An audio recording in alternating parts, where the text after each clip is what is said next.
오늘은 하이델베르크 요리문답 8문 다시 한번 보도록 하겠습니다. 8문 같이 한번 읽어보겠습니다. 시작.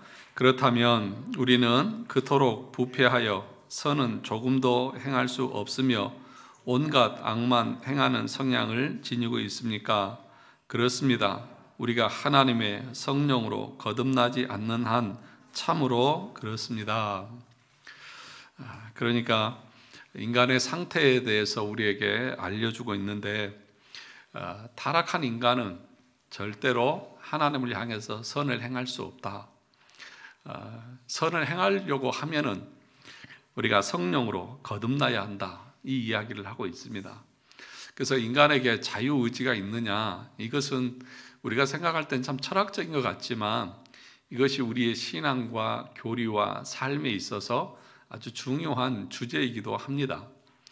그래서 지난주에도 자유의지에 대해서 여러분들에게 말씀을 드렸고, 오늘은 인간의 사중 상태, 그러니까 타락 전엔 어땠고 타락한 상태는 어떠하고, 그리고 거듭난 상태는 어떠하고, 그리고 마지막 영화의 상태는 어떤 것인가에 대해서 잠깐 살펴보고 넘어가려고 합니다. 이 페이지를 보시면 이렇게 말합니다. 두 번째 단락에 오늘은 인간의 네 가지 상태, 사중 상태라고 하는데 그것이 무엇인지에 대해서 말씀을 전하겠습니다. 타락 전 상태, 타락한 상태, 중생한 상태, 영화의 상태, 이렇게 네 가지로 인간의 상태를 분류를 합니다. 첫 번째 뭡니까? 타락 전 상태. 그러면 타락 전에는 우리 인간에게 자유의지가 있었느냐? 타락 전에는 아담과 하와밖에 없었죠. 그럼 굳이 우리가 타락 전 우리가 속해져 있지 않았는데 그 상태를 굳이 우리가 알 필요가 있습니까? 라는 말을 할 수도 있을 것입니다. 그런데 이것을 알아야 됩니다. 왜냐하면 우리가 궁극적으로 우리의 영적인 상태가 회복되어져야 되는 상태가 바로 이 상태이고, 더 나아가서는 이것보다 더 나은 상태이기 때문에 그렇습니다. 결론적으로 말씀을 드리면, 이제 설교 5분 했는데 이제 끝났어요. 결론적으로 말씀을 드리면 우리가 영화의 상태에 들어갈 때에는 타락 전에 아담과 하와의 상태보다 더 영화로운 상태로 들어갑니다. 그러니까 우리가 회복되어진데, 구원을 얻게 되어졌을 때에 회복되는 그 상태, 영화에 들어가는 상태는 아담과 하와가 창조되었을 때의 그 상태보다 더 온전한 상태로 들어간다는 것입니다. 이 말이 무슨 말인지 이해하시는 분은 오늘 설교 안 듣고 집에 가셔도 됩니다. 저희 현지가 가려고 웃고 있어요. 난 다 안다 그런 것처럼 집에 가려고 그래요. 무슨 얘기냐 하면, 타락 전에 아담과 하와는 선만 행할 수 있었습니까? 악도 행할 수 있었습니까? 범죄할 수도 있었잖아요. 그러니까 자기 자유의지를 가지고 선을 행할 수도 있고 악을 행할 수도 있는 그런, 어떻게 보면 중립적인 상태로 하나님이 창조하셨습니다. 다시 말하면 하나님께서는 아담과 하와가 자기의 의지와 지성과 모든 것을 사용해서 하나님을 온전히 자기 스스로 선택할 수 있고 하나님 명령에 순종할 수 있는 존재로 하나님이 창조하셨습니다. 그렇다고 해서 하나님이 아담과 하와가 전적으로 선만 행할 수 있는 그런 존재로 만들지 않았다는 것이죠. 만약에 그렇다고 하면 그에게는 자유의지가 없죠. 그렇지 않습니까? 선만 행할 수 있다고 하면 그 사람에게는 온전한 자유의지가 없는 거죠. 이것도 선택하고 저것도 선택할 수 있을 때에 자유의지가 있다고 말할 수 있지 않습니까? 그런데 하나님께서 에덴 동산에서 아담과 하와를 창조하시고 모든 조건을 주셨을 때 아담과 하와는 지금 우리와는 다른, 그래서 온전한 상태로 창조되어졌습니다. 그래서 아담과 하와를 하나님이 창조하시고 보셨을 때에 뭐라고 했습니까? 하나님이 보시기에 심히 좋았다. 그러니까 완벽했다. 흠 잡을 데 없는 존재였다는 것이죠. 그럼에도 불구하고 하나님께서는 그가 악을 선택하는 것을 막지 않으셨던 것이죠. 그런데 우리가 영화에 들어갈 때는 악을 행할 수도 없습니다. 온전하게 하나님만을 선택하고 하나님을 기뻐하시는 그 존재로 나아가는 것입니다. 그러니까 타락 전의 상태보다 우리가 영화에 들어가는 상태가 더 월등하게 더 좋은 상태인 것이죠. 그 얘기를 지금 하고 있는 것입니다. 그래서 하나님께서는 마지막 2페이지 마지막에 보시면 우리는 선을 행할 수 있도록 하나님께서 만드셨습니다. 그러나 죄를 지을 수 없는 존재로 원천 차단하지 않으셨다는 것입니다. 왜냐하면 그것은 온전한 의지의 자유라고 말할 수 없기 때문입니다. 하나님은 우리 인간의 의지의 자유를 사용해서 선과 악을 자유롭게 판단할 수 있는 중립적인 존재로 만드셨습니다. 그래서 3페이지에 보시면 전도서 7장 29절에 내가 깨달은 것은 오직 이것이라 곧 하나님은 사람을 어떻게 지으셨어요? 정직하게 지으셨으나 사람이 많은 꾀들을 낸 것이니라. 하나님이 온전하게 우리를 창조하셨는데 인간이 자기 의지를 사용해서 스스로 죄를 짓게 되어졌다. 그러므로 우리가 여기서 짚고 넘어가야 할 것이 뭐냐 하면 참 복잡한 문제이기는 하지만 그 죄의 원인을 하나님에게 둘 수 없다는 것입니다. 인간이 죄를 범한 것이지 하나님이 우리 인간에게 죄를 짓도록 부추긴 것이 아니라는 것입니다. 그러면 또 이렇게 얘기합니다. 아니, 전지전능하신 하나님께서 아담과 하와가 죄 지을 것을 모르셨습니까? 그 몰랐다고 하면 하나님이 전지전능한 것이 아니지 않습니까? 라고 그렇게 얘기합니다. 그런데 이것을 가리켜서 이제 허용적 작정이다, 그런 표현을 씁니다. 하나님 다 알고 계십니다. 그렇다고 해서 하나님에게 죄의 원인자로 둘 수는 없습니다. 단지 이것은 우리가 말할 수 있는 범위는 하나님의 섭리에 있는 것이다. 다시 말하면 우리가 왜 그렇게 하셨는지는 정확하게는 알 수 없다. 그것 이상 말할 수가 없다는 것입니다. 그러므로 우리가 타락한 것은 하나님께서 우리를 부추시기다든지 아니면 하나님이 우리를 뭔가 부족한 존재로 만드셔서 타락한 것이 아니라 하나님은 우리를 완벽하게 자유의지를 사용해서 선을 행할 수 있는 존재로 만드셨지만 인간이 스스로 꾀를 내서 하나님 앞에 범죄하고 타락했다는 것입니다. 그럼 둘째는 타락한 상태입니다. 타락한 상태는 거듭나지 않는 상태의 사람을 말하는데 타락한 사람에게는 자유의지가 있을까요? 없을까요? 있어요? 없어요? 있잖아요. 거기 있다고 했잖아요. 자유의지가 있습니다. 여러분 식당에 가셔서 짬뽕을 먹을까 짜장면을 먹을까 여러분 스스로 결정하십니까? 안 하십니까? 결정하시잖아요. 그래서 난 짬뽕, 난 짜장 하면서 스스로 결정을 하시잖아요. 오늘도 교회를 올 것인지 말 것인지 여러분 스스로 결정하셨어요? 안 하셨어요? 하셨잖아요. 오늘 오후 예배에 남을 것인지 갈 것인지 다 스스로 결정해서 남을 사람 남고 갈 사람은 가셨잖아요. 오늘 여기 참석 안 하신 분들 제가 가라고 억지로 떠민 거 아니라니까요. 자기 스스로 결정해서 다 가셨어요. 그러니까 타락한 인간들에게도 자유의지가 다 있습니다. 그런데 딱 한 가지 못하는 것이 있습니다.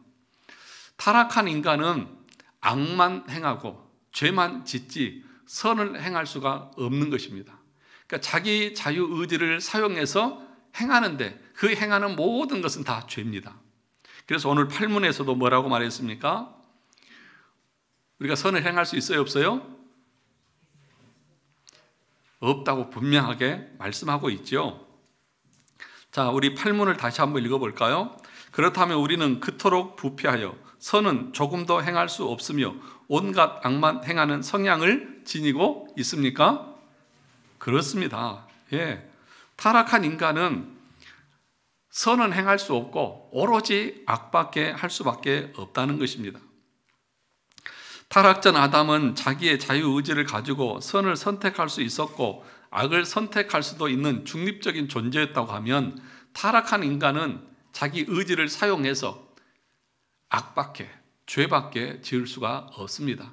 하나님을 향해서 절대로 선한 일을 행할 수 없다는 것입니다. 여기서 말하는 선이라고 하는 것을 여러분들이 이 성경적인 관점에서 여러분 개념을 가지고 있어야 됩니다. 선이 무엇입니까? 우리는 이 세상을 살아갈 때에 도덕적으로 윤리적으로 착하고 옳은 일 또는 남에게 좋은 일을 하는 것을 우리는 선이라고 그렇게 말하죠. 그렇게 생각하잖아요. 아유, 저는 참 착하네. 그래서 야, 나랑 같이 나눠 먹자. 그래서 애들이 뭘 주면 이놈 참 착하네. 동생하고 이거 나눠 가져. 네, 그러면 쟤는 참 착해 그러잖아요. 그런데 성경에서 말하는 선이라고 하는 것은 그런 개념이 아닙니다. 우리가 웨스트민스터 신앙 고백서에서 선행에 대해서 배웠죠. 선행은 뭘 말하는 것입니까? 하나님의 말씀과 규례에 따라서 순종하고 거기에 합당한 것을 선이라고 말하는 거예요. 그러니까 우리 인간의 관점에서 볼 때에 이것은 착하고 이것은 악하고 도덕적인 기준을 가지고 선과 악을 구별짓는 것이 아니라는 것입니다. 그러니까 여기서 말할 때 타락한 인간이 절대로 선을 행할 수 없다, 그 말은 우리가 도덕적으로 착하고 옳은 일을 할 수 없다, 그런 얘기가 아니에요. 여러분, 예수 안 믿는 사람들도 착한 일 많이 합니까? 안 합니까? 하잖아요. 기부도 많이 하고 자선사업도 많이 하고 어떻게 보면 좋은 일 참 많이 해요. 그런데 예수 안 믿고 하는 그 모든 것에 대해서는 세상은 그 사람들을 칭찬하고 떠받들어 줄지 모르지만 하나님께서 말씀하시는 성경의 관점은 하나님을 알지 못하고 성경을 모르는 상태에서 행하는 도덕적인 선은 다 악이다, 그렇게 얘기해요. 그래서 로마서에 또 뒤에 가서 보면 아시겠지만, 그래서 하나님을 모르는 상태에서 열심을 내고 아주 최선을 다해서 사는 사람들은 자기 머리 위에 악을 더 많이 쌓는 것과 같다, 그렇게 표현을 해요. 그러니까 여기서 타락한 상태에 있는 인간이 절대로 선을 행할 수 없다, 이 말은 우리가 로마서 3장에서 보았던 것처럼 의인은 있어요, 없어요? 없어요. 하나도 없다. 하나님을 찾는 사람도 없고 하나님 앞에 나아가는 사람도 없고 모두 다 기울여서 죄만 짓는다고 그렇게 말하고 있지 않습니까? 그런 개념에서의 선을 말하는 것입니다. 그러니까 하나님을 섬기고 예배하면서 하나님을 기쁘시게 하는 일은 절대로 할 수 없다는 거예요. 절대로 할 수 없습니다. 그래서 늘 여전히 자기 소욕을 쫓아서 자기 욕심대로 그 일을 하는 거예요. 그래서 에베소서 2장에서 보았듯이 2장 보면 그 전에는 우리도 육체의 욕심과 소욕을 쫓아서 본질상 진노의 자녀였다. 그러니까 여러분, 사람들이 이 땅에 살면서 도덕적으로 좀 선하고 착한 일을 하잖아요. 그렇죠? 대답을 좀 해주세요. 그렇죠? 착한 일을 해요. 자기 것을 희생해 가면서 해요. 그런데 그 사람들이 그것들을 행할 때에 전적으로 100% 그것을 받는 상대방을 위해서 자기 것을 희생하느냐? 아니라는 거예요. 그것을 행하면서도 그 마음 한편에는 이것을 행할 때에 사람들이 나를 칭찬해주고 나를 좀 알아주고 하는 그 기대감, 자기에게 돌아올 것에 대한 기대감을 가지고 한다는 것입니다. 그러니까 어떤 인간도 전적으로 자기는 아무런 이득이 없이 그렇게 하는 인간은 없다는 거예요. 그런데 여러분, 하나님께서 말씀하실 때 뭐라고 말하냐면 모든 것은 하나님의 은혜라고 말하잖아요. 그렇죠? 그래서 저와 여러분들, 예수 믿는 저와 여러분들은 우리에게 주어진 것, 또 우리가 행하는 그 모든 것이 다 전적으로 하나님의 은혜라고 말하잖아요. 대답을 하시라니까요. 전적으로 하나님의 은혜잖아요. 만약에 그것이 하나님의 은혜가 아니고 내 노력도 있고 내 공로도 좀 들어갔다고 하면 그것을 어떻게 전적인 하나님의 은혜라고 말할 수 있습니까? 없잖아요. 그러니까 일반적인 사람들은, 타락한 사람들은 전적으로 상대방을 위해서만 할 수 없다니까요. 우리는 그래도 안 하는 것보다 낫지 않습니까? 예를 들어서 강원도에 산불이 나서 참 많은 피해가 있잖아요. 거기에 많은 사람들이 후원도 하고 기부금도 보내고 또 후원금도 보내고 막 하잖아요. 많이 보내면 참 대단하다고 칭찬도 하잖아요. 그것이 나쁘다는 게 아니고 또 그 사람들이 꼭 그것을 의도하고 했다는 것이 아니라 우리 인간의 본성은 절대로 온전하게 할 수가 없다는 거예요. 그래서 타락한 인간은 절대로 하나님을 향해서 선한 일을 할 수 없다는 것입니다. 3페이지 밑에 보시면 창세기 6장 5절에 보면 성경이 이렇게 말합니다. 여호와께서 사람의 죄악이 세상에 뭐합니까? 가득함과 그 마음으로 생각하는 모든 계획이 어때요? 항상 악할 뿐임을 보시고. 그러니까요, 우리는 성경을 기준으로 사람을 보는 거예요. 세상의 도덕적인 기준으로 보는 게 아니에요. 도덕적인 기준으로 보면 그 사람들이 우리보다 훨씬 낫죠. 그런데 성경은 뭐라고 말합니까? 이 세상에 죄악이 어떻다고요? 가득하고 사람의 마음속에서 계획하고 행하는 모든 것을 항상 뭐하다고요? 악하다고요. 이 말씀을 우리는 믿는 거예요. 예레미야서 13장 23절에서 뭐라고 말합니까? 같이 읽어볼까요? 구스인이 그의 피부를, 표범이 그의 반점을 변하게 할 수 있느냐? 할 수 있을진데 악에 익숙한 너희도 선을 행할 수 있으리라. 이 말씀이 무슨 말입니까? 여기 할 수 있을진데 악에 익숙한 너희도 선을 행할 수 있으리라. 이 말만 읽으면 우리도 선을 행할 수 있어요, 없어요? 있는 것처럼 보이죠. 근데 이거는 그런 의미가 아닌 거죠. 앞에 뭐라고 말했습니까? 구스인, 그러니까 흑인이 그 피부를 백인처럼 하얗게 만들 수 있어요, 없어요? 없잖아요. 표범이 그 몸에 난 반점을 없이 할 수 있습니까, 없습니까? 없잖아요. 만약에 그것이 가능하다고 하면 범죄하고 타락한 인간도 선을 행할 수 있다. 다시 말하면 구스인이 그 피부를 희게 할 수 없고 표범이 그 반점을 없앨 수 없다고 하면 타락한 인간은 절대로 하나님 앞에 선을 행할 수 없다. 그 얘기를 지금 하고 있는 강조죠. 절대로 안 된다는 거죠. 그러니까 거듭나지 않는, 중생하지 않는 사람은 절대로 하나님 앞에 선을 행할 수 없고 악만 행한다. 그렇게 분명하게 정의를 내려주고 있다는 겁니다. 그래서 거듭나지 않는 사람들이 교회 안에 참 많이 앉아 있죠. 타락한 상태 그대로 앉아 있는 사람은 참 많이 있어요. 그래서 이 교회에 나와서 예배를 드리고 있는 사람들 중에도 거듭나지 않는 자연인, 타락한 상태로 있는 사람들이 많기 때문에 교회가 늘 분란이 일어나는 거죠. 늘 싸움이 있고 늘 갈등이 있고 그러는 거죠. 왜 그렇습니까? 선을 행할 수 없거든요. 하나님이 기뻐하신 일을 할 수가 없거든요. 중생한 사람들은 선도 행할 수 있고 악도 행할 수 있지만, 그죠? 그러나 타락한 사람은 절대로 선을 행할 수 없으니까 자기 육신의 소욕을 쫓아서 신앙생활 하거든요. 그러니까 그들은 신앙생활이라기보다는 종교생활이죠.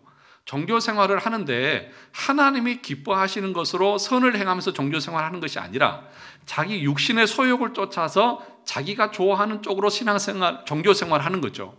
그러니까 자기가 중심이고 자기 마음에 들지 않으면 들이받아 버리는 거죠. 그런데 중생하고 거듭난 사람들은 죄도 짓지만 그럼에도 불구하고 하나님을 향해서 선을 행하려고 하는 그 의지와 새 생명과 새 마음이 그 가운데 있기 때문에 그래도 그나마 화는 내지만 그것이 확전되지 않고 거기서 멈출 수도 있다는 것이죠. 그래서 교회에서 정말 중요한 것은 뭐냐면요, 거듭난 성도들이 계속해서 일어나는 거예요. 그래서 이런 말이 있습니다. 거듭남이 없는 교회의 성장은 재앙입니다. 거듭남이 없는 교회의 성장은 뭐라고요? 재앙이라고. 왜 재앙이라고 그렇게 표현한지 아시겠죠? 그러니까 교회가 거듭남의 역사가 없이, 구원의 역사가 없이 사람들만 많이 모였으면, 타락한 존재들, 악밖에 행할 수 없는 존재들이 그 안에 가득 모였다고 하면 그것이 어떤 것이 될까요?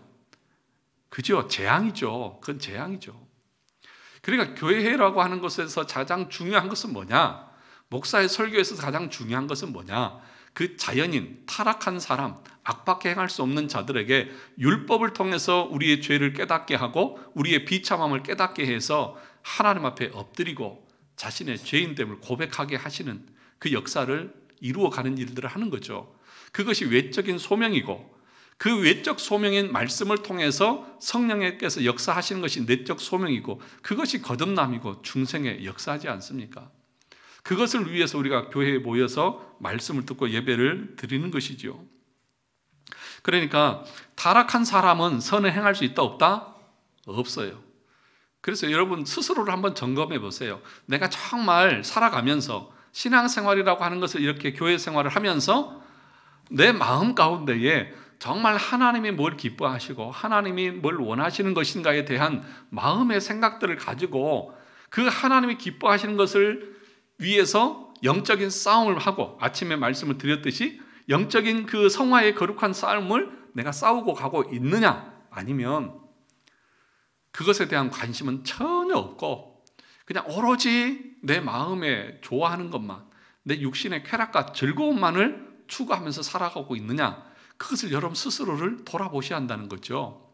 그것을 점검해야 되는 거예요. 그건 그냥 여러분, 이 시골에 가면, 저희도 이제 시골에 가면 부모님들이 다 안 계시니까 그 부모님이 버시던 논밭들, 이제 논은 이제 줬지만 밭은 경작을 안 하거든요. 가서 보면은요, 잡초가 어디까지 나 있는지 아세요?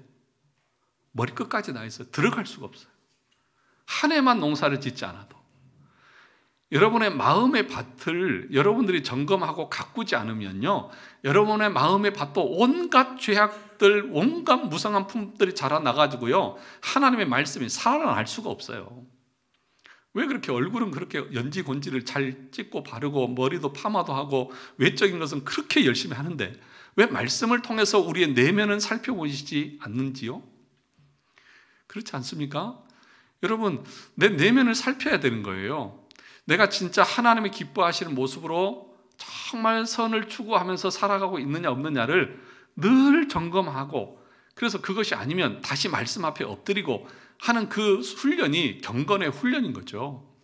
그런데 우리의 삶의 모습에서 보면 그런 것에 대한 점검들이 잘 일어나지 않아요.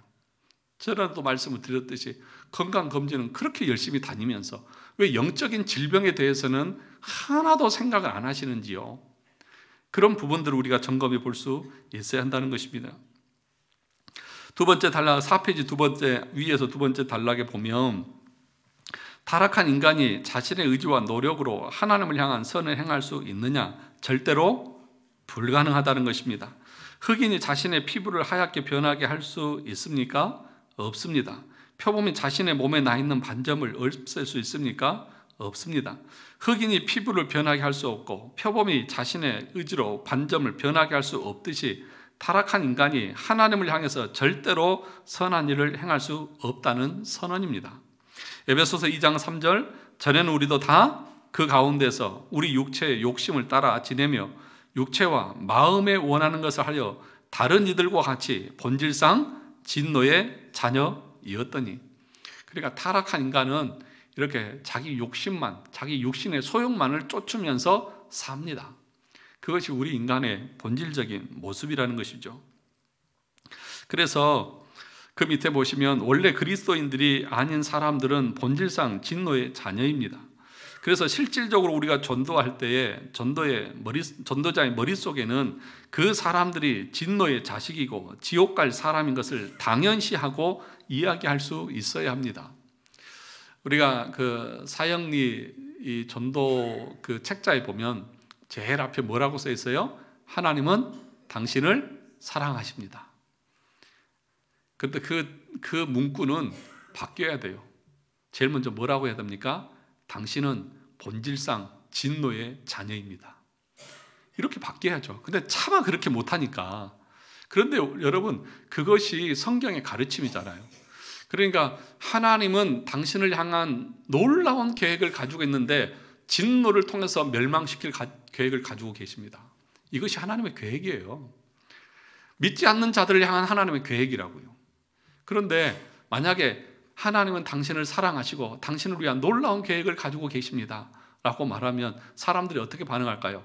아, 내가 그런 존재인가 보다. 사랑받을 존재인가 보다. 아니요, 본질상 진노의 자녀라니까요. 그러니까 우리가 전도할 때에 그런 안타까움을 가지고 우리가 접근을 해야 되는 거죠. 그러니까 여러분 가정의 자녀들, 가족들, 예수 믿지 않는 그 가족들을 바라볼 때에 아휴, 이 인간아, 너 때문에 내가 아주 창피해서 교회에 얼굴을 둘 수가 없다 막 그렇게 얘기할 게 아니라 뭐예요? 불쌍한 거죠. 너도 오죽 답답하겠니? 그렇지 않겠습니까? 믿어지지 않는 걸, 믿을 수가 없는 걸 얼마나 가기도 답답하겠습니까? 본질상 진노 아래에 있는 걸 우리는 아니까 우리는 불쌍하게 여길 수 있어야죠. 네가 그 상태에 있다가 죽으면 너는 그냥 멸망이고 지옥인데 참 불쌍하다. 그 안타까운 마음으로 우리가 대해야 되는 것이 맞는 거겠죠. 여러분, 아무리 우리가 우리의 자녀들, 우리의 가족들을요 물리적으로 협박해도요 그 사람들 달라지지 않습니다. 달라지지 않아요. 그래서 이것을 가지고 이 쯔빙글리와 에라스무스와 루터가 논쟁을 했어요. 이 에라스무스는 참 똑똑하고 인문주의자이기 때문에 사람은 교육을 통해서 또는 어떤 그 억압을 통해서 또 어떤 법이나 제도를 통해서 사람을 개선시킬 수 있고 선하게 만들 수 있다, 그렇게 얘기했습니다. 그러니까 도둑질하는 사람들 못하게 할 수 있다. 그렇죠. 할 수는 있어요. 그래, 네 말이 맞다 그랬어요, 루터가. 그런데 우리가 말이나 억압을 통해서 그 사람의 행동은 억압을 시킬 수 있을지 모르지만 그 마음의 생각까지는 변화시킬 수 없다, 그렇게 말했습니다. 그러니까 여러분들을 어떻게 어떤 매나 벌이나 형벌을 통해서 여러분의 어떤 육체적인 것은 억압하고 제재할 수 있을지 모르지만 여러분 마음 가운데 있는 그 악은 절대로 바뀌어지지 않는다는 거예요. 바꿀 수가 없다는 것입니다. 그래서 4페이지 10절에 보면, 그래서 루터는 의지의 속박이다, 노예의 의지다. 그러니까 우리 인간의 타락한 인간의 의지는 자유로운 의지라기보다는 노예의 의지다. 그러니까 노예는 뭐예요? 노예는 주인이 시키는 대로 하는 거잖아요. 노예에게는 자기 어떤 재량권이 없잖아요. 그래서 그런데 어떤 노예냐? 죄의 노예 상태에 있다는 거죠. 본질상 진노의 자녀고 공중 권세 잡은 자의 그 명령에만 순종할 수 있는, 그래서 우리 인간은 절대로 선을 행할 수 없고 노예 의지 가운데 죄에 속박되어져서 죄밖에 지을 수 없다, 그렇게 말하는 것입니다. 자, 세 번째 단계입니다. 그 다음 페이지 5페이지에 보시면 세 번째 단계는 어떤 단계입니까? 중생의 단계입니다. 중생의 단계에서 우리가 알아야 할 것은, 이것은 완전한 영화의 단계가 아니라 영화 전 단계라는 것입니다. 영화의 단계는 완벽하게 예수 그리스도와 같은 몸을 가지고 마음으로 하나님을 사랑할 수 있는 그런 단계가 영화의 단계입니다. 다른 말로 하면 예수를 믿고 거듭났다고 해서 죄를 짓지 않는 것이 아니라는 것입니다. 중생한 사람의 특징이 무엇이냐 하면 악을 행하기도 하고 뭘 행하기도 합니까? 선을 행하기도 합니다. 그러나 성화의 과정을 통해서 점점 죄는 줄어들고 짓지 않을 수 있다는 것입니다. 이것이 중생한 사람의 특징입니다. 그래서 이렇게 표현합니다. 타락 전의 상태는 죄를 짓지 않을 수 있는 상태입니다. 잘 들어보세요. 타락 전 상태는 죄를 짓지 않을 수 있습니다. 타락한 상태는 죄만 짓습니다. 그 다음에 중생한 상태는 선을 행할 수도 있습니다. 네 번째, 영화의 단계는 죄를 지을 수가 없습니다. 그 차이가 이해가 되시나요? 설명 한번 해보세요. 타락 전 상태는 뭐라고 했습니까? 그러지 마시고요. 죄를 짓지 않을 수도 있다고요. 그렇죠? 중립적인 상태니까.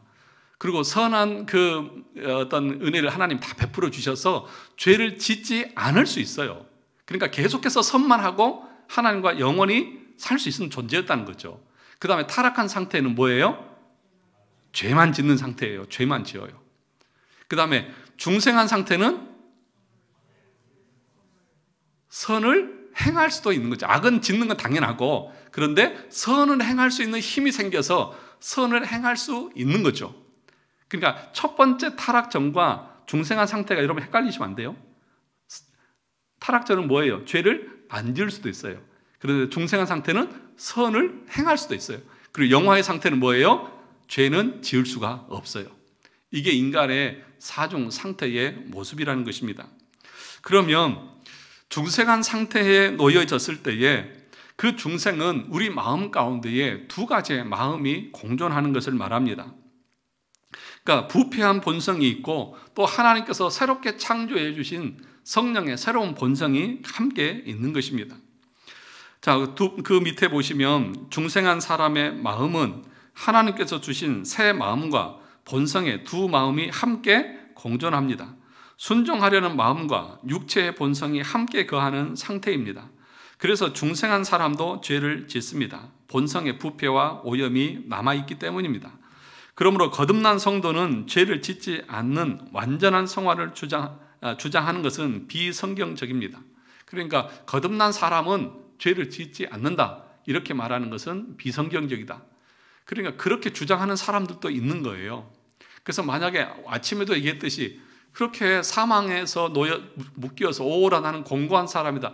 이거는 거듭나지 않았으니까 그런 거 아니냐. 이게 알미니안주의자들이 말하고 있는 성화의 모습인 거죠. 그러나 우리는 뭐라고 말합니까? 거듭나도 본성의 부패함이 남아있어서 죄를 지을 수 있다. 그러나 죄밖에 지을 수 없었던 인간이 성령께서 우리 안에 오심으로 이제는 선도 행할 수 있는 힘과 능력을 갖게 되어졌다. 그 상태가 우리의 상태고, 그래서 그 상태에서 우리의 육체의 소욕은 죽이고 성령의 그 소욕은 살려서 하나님을 향해서, 거룩을 향해서 나가야 되는 것이 이 땅에서 우리의 삶의 신앙생활의 여정이다. 그래서 베드로도 말했잖아요. 나그네와 행인 같은 너희를 권하노니 이 땅에 있을 때에 그 영적인 싸움을 싸워라. 그래서 우리에게 말하고 있지 않습니까? 그러니까 저와 여러분들이 이 땅을 살아갈 때에 날마다 거룩을 향한 성화의 그 다름질이 계속 있어야 됩니다. 그런데 중요한 것은 무엇이냐? 아무리 이렇게 말로 해도 된다 안 된다? 안 된다고요. 야 이놈아 게임 좀 그만 좀 하고 공부 좀 해라. 아무리 해보세요. 되나? 안 되죠. 저희 집도 안 되더라고요. 그래서 제가 두 손 두 발 다 들었어요. 네. 하나님이 하셔야 돼요. 네. 그러니까 그 본성이 게임은 싫고 공부하는 것이 즐거워져야 되는 것이지, 그거 부모가 아무리 잔소리 한다고 해서 되는 것이 아니에요. 그 말씀이 오늘 본문의 말씀입니다. 에스겔 36장 26절 같이 다시 한번 볼까요? 같이 보겠습니다. 시작. 또 새 영을 너희 속에 두고 새 마음을 너희에게 주되 너희 육신에서 무슨 마음이요? 굳은 마음을 제거하고 부드러운 마음을 줄 것이며, 27절 또 내 영을 너희 속에 두어 너희로 내 율례를 뭐하게 하리니? 행하게 하리니 너희가 내 규례를 지켜 행할지니라. 그러니까 딱딱하게 굳어있던 우리의 마음을 하나님이 어떻게 하시는 거예요? 부드럽게 해주시는 거예요.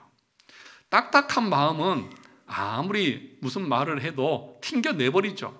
거절하죠. 못해요. 싫어요. 안 해요. 계속 그러죠. 그러나 부드러운 마음은 어때요? 그것을 다 받아들이는 거예요. 그걸 다 순응하는 거예요. 순종하는 거예요. 그런데 그걸 누가 하신다고요? 하나님께서 하시는 거죠. 그러니까 오늘 이 팔문에서 뭐라고 말했습니까? 성령으로 말미암아서 거듭나지 않으면 절대로 우리가 선을 행할 수 없습니다. 그러니까 성령께서 우리의 마음을, 딱딱하게 굳어있던 우리의 마음을 부드럽게 만들어 주셔야만 하나님의 말씀이 들어가고 그 말씀을 통해서 우리가 하나님의 은혜를 누리게 되는 것이죠. 그런데 교회 안에서 보면, 그 다음 페이지 보면, 그래서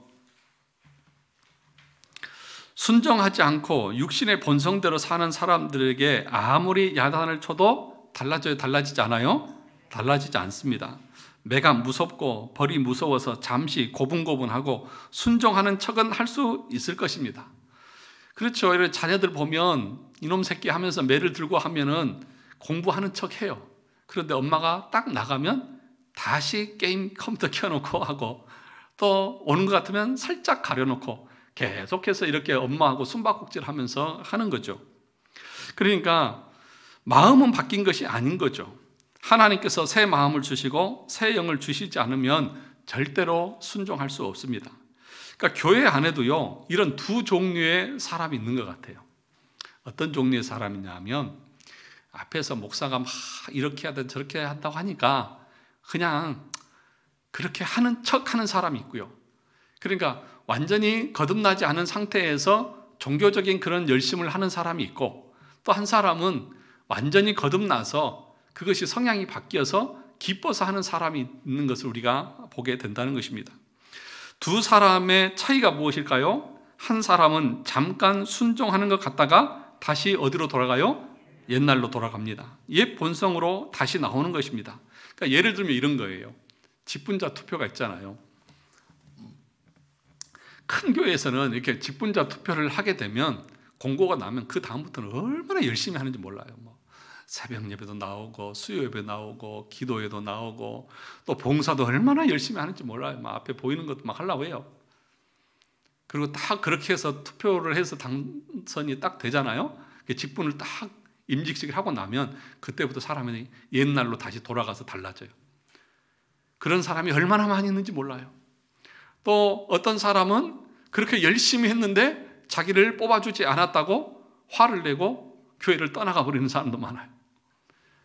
여러분, 그런 사람들을 어떻게 이해하십니까? 아직 거듭나지 않은 거죠. 네. 그런 사람들이 아무리 자기가 교회를 열심히 다녔고 오래 다녔다 할지라도 이 교리적인 가르침에 비추어 보면 그 사람은 거듭난 사람이 아닙니다. 옛 본성을 그대로 가지고 그냥 하는 척 하면서 신앙생활을 했던 거죠. 그래서 저와 여러분들이 하나님께서 여러분의 마음을 바꿔주지 않으면 절대로 이 하나님의 뜻대로 하나님의 향한 선을 행할 수 없다는 것입니다. 그래서 말씀이 없는 사람은 자기 소욕대로 합니다. 왜냐하면 말씀을 통해서 성령께서 우리에게 말씀하시는 것이 무엇인지 모르기 때문에 그런 것입니다. 그래서 그 말씀을 보시면 빨간색 보면 똑같은 장소에서 똑같은 사람에게 똑같은 말씀을 듣는데 반응이 어때요? 다 다르잖아요. 왜 다를까요? 무엇이 문제일까요? 그럼 받는 사람의 문제가 있는 것 아닙니까? 그런 거죠. 그래서 신명기 30장 6절에서도 이렇게 말했습니다. 내 하나님 여호와께서 내 마음과 내 자손의 마음에 뭘 베푸시고 할례를 베푸사 너로 마음을 다하며 뜻을 다하여 내 하나님 여호와를 사랑하게 하사 너로 생명을 얻게 하실 것이며, 그러니까 마음을 다하고 뜻을 다해서 하나님을 사랑하려고 하면 먼저 무엇이 선행돼야 되느냐? 하나님께서 우리 마음에 뭘 행해 주셔야 된다? 할례를 행해 주셔야 된다.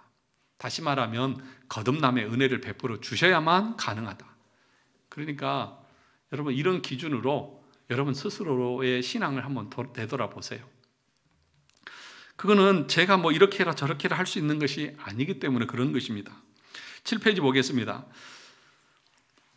그 얘기를 한 거예요. 우리 가족 중에 하나님의 말씀을 전해도 받지 못하고 있는 자들을 우리가 불쌍히 여기고 그들의 구원을 위해서 애써야 되는데, 그 문제는 뭐냐 하면 하나님께서 구원을 일으키시는 방법이 하나님의 말씀과 성령이라고 했지 않습니까? 그래서 어찌 됐든지 간에 그 말씀이 들리든지 안 들리든지 그 말씀을 받아들이든지 안 받아들이든지 계속해서 우리가 해야 될 일이 뭐냐? 하나님의 말씀을 듣는 자리에 앉혀놓는 거예요. 우리가 해야 될 일은 어디까지냐면 이 자리에 앉혀놓는 것까지는 우리가 할 일이에요. 그러면 그 다음엔 누가 하십니까? 하나님이 하셔요. 말씀을 들리게 하시고 그 말씀이 받아지게 하는 거죠. 그런데 여러분, 이 자리에 와서 말씀을 듣지 않으면 성령의 역사는 일어나지 않습니다. 거듭남의 역사는 일어나지 않습니다. 그러니까 제가 늘 누누이 여러 번 말씀을 드렸듯이 언젠가는 하나님이 부르셔서 예수 믿게 하겠죠. 그 언젠가가 언젠데요. 그렇게 하나님 구원시키는 것이 아니라니까요. 계속해서 앉아서 하나님 말씀을 듣다가 어느 때에 하나님의 때에 그 사람을 성령께서 뒤집어 놓는 것이지 그냥 어느 날 갑자기 그렇게 하시는 것이 아니라고요. 그러니까 여러분 5월 28일 새가족 초청 주일에 여러분 가족들, 이웃들 계속해서 교회에 와서 말씀을 듣도록 하셔야 돼요. 그것이 언제인지는 우리는 모르잖아요. 어떤 상태에서 어느 날 그가 예수 믿을지 우리는 아무도 몰라요. 그러나 분명한 것은 말씀을 듣는 자리에 있어야 한다는 것입니다. 오늘 요한일서 3장 9절을 한번 보시면 하나님께로부터 난 자마다 죄를 짓지 뭐 한다고요? 아니하나니 이는 하나님의 씨가 그의 속에 거함이요 그도 범죄하지 못하는 것은 하나님께로부터 뭐 하심이라? 났음이라. 이 말씀만 보면 어때요? 거듭난 사람들은 죄를 지어요, 안 지어요? 안 짓고 범죄를 할 수 있어요, 없어요? 못한다고 그렇게 볼 수 있잖아요. 아이고, 그러면 목사님 지금 분명하게 지금까지는 계속해서 거듭난 성도도 죄를 지을 수 있다고 했는데 지금 요한일서 3장 9절에 보니까 하나님께로 난 자마다 죄를 짓지 않고 범죄하지 못한다. 왜냐? 하나님께로부터 났기 때문이다 그랬는데 그러면 이거 잘못된 거 아닙니까? 라고 말할 수 있잖아요. 이 말씀이 무슨 말이냐면 중생한 사람이 죄를 지을 수 없다 그런 말이 아니라 아침에도 말씀을 드렸듯이 중생한 사람은 죄를 지을 수 있어요. 그런데 그 죄를 계속해서 반복해서 짓는 것이 아니라는 거죠.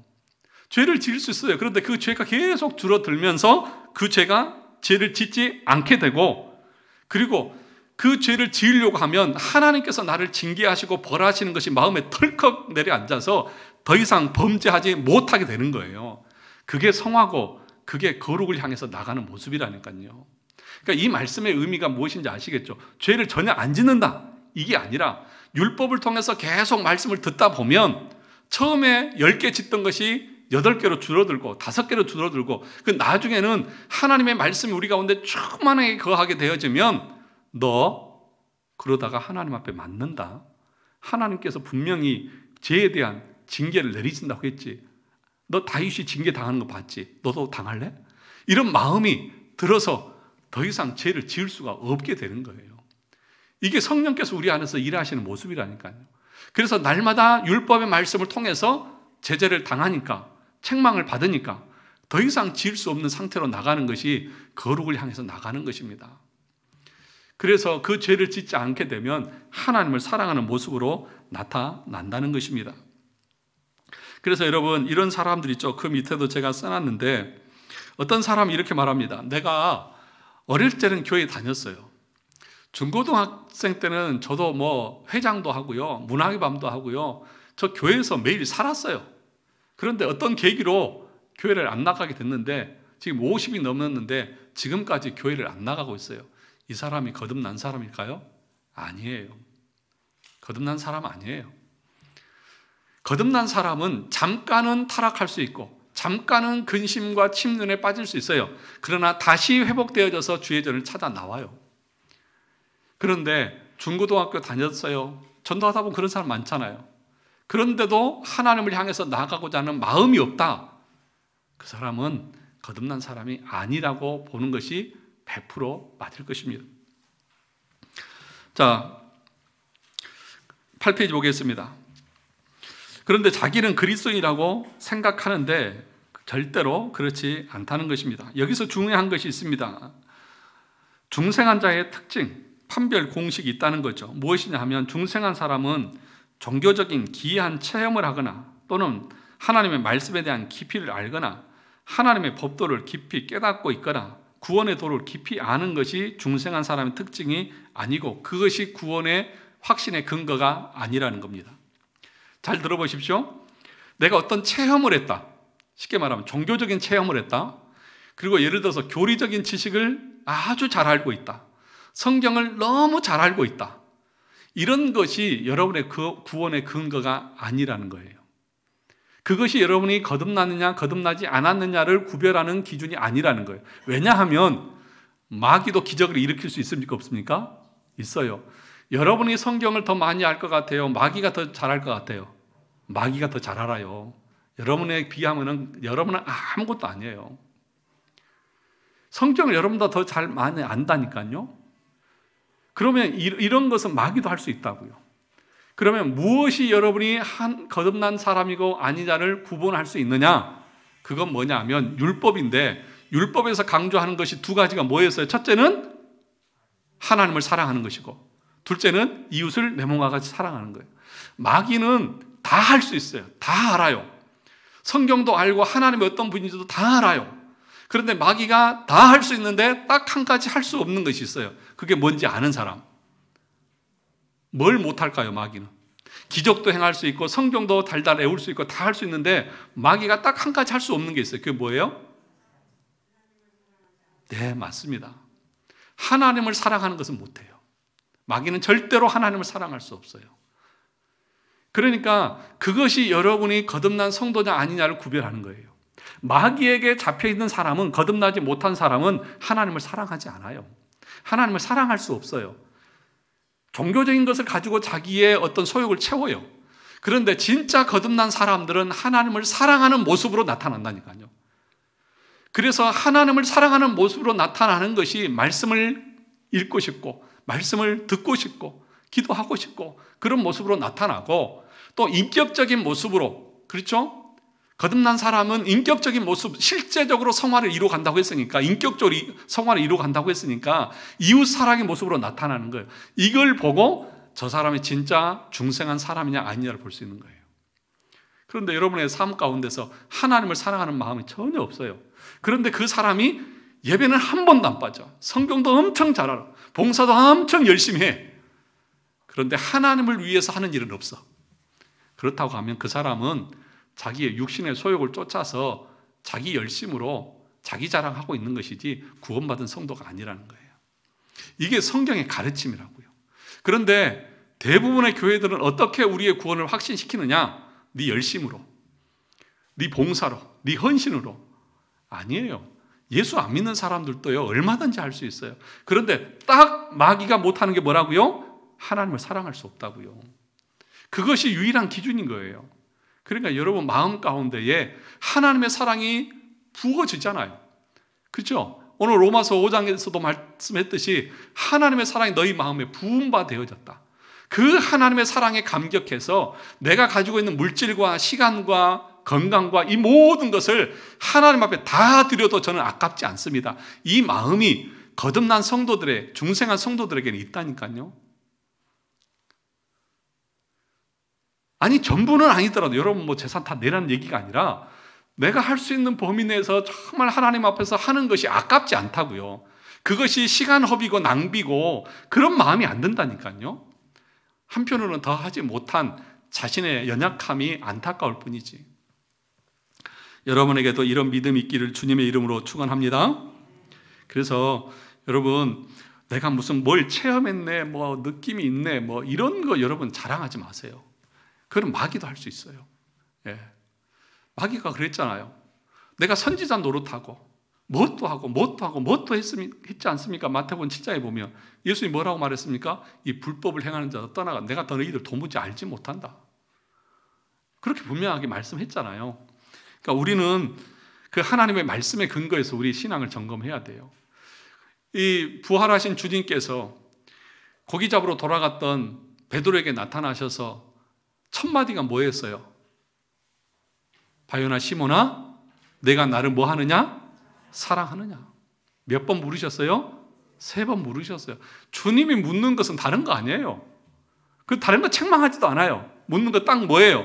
너 나 사랑하니? 그게 네가 내 사람이냐 아니냐를 구분하는 거죠. 정말 여러분이 나는 무엇과도 우리 주님을 바꿀 수 없다. 내 사랑의 절대적인 사랑의 대상은 하나님이다. 이 마음의 고백, 이 고백뿐만 아니라 내 삶에서 행동으로 그런 것들이 드러나고 있느냐는 것이죠. 그래서 내가 몇 년을 다녔고 성경을 얼마나 알고 직분이 뭐냐, 그게 중요한 것이 아니라 내가 정말 주님을 사랑하고 있느냐. 죄는 뭐라고 말했습니까? 칼빈이 기독교 강해에서 이기적인 자기 사랑이라고 했어요. 죄는 뭐냐? 자기 사랑이고요. 거듭남의 모습은 주님 사랑이에요. 이 두 가지가 같이 있을 수는 없는 거예요. 자, 그러면 이 주님을 사랑하는 모습이 어떻게 그러면 나타나느냐? 여러분 주님 사랑하는데 주님 앞에 식사 대접 해드릴 수 있어요? 뭐 좋은 명품 옷백 사드릴 수 있어요? 없잖아요. 그럼 주님을 사랑하는 것을 우리가 어떻게 표현할 수 있느냐?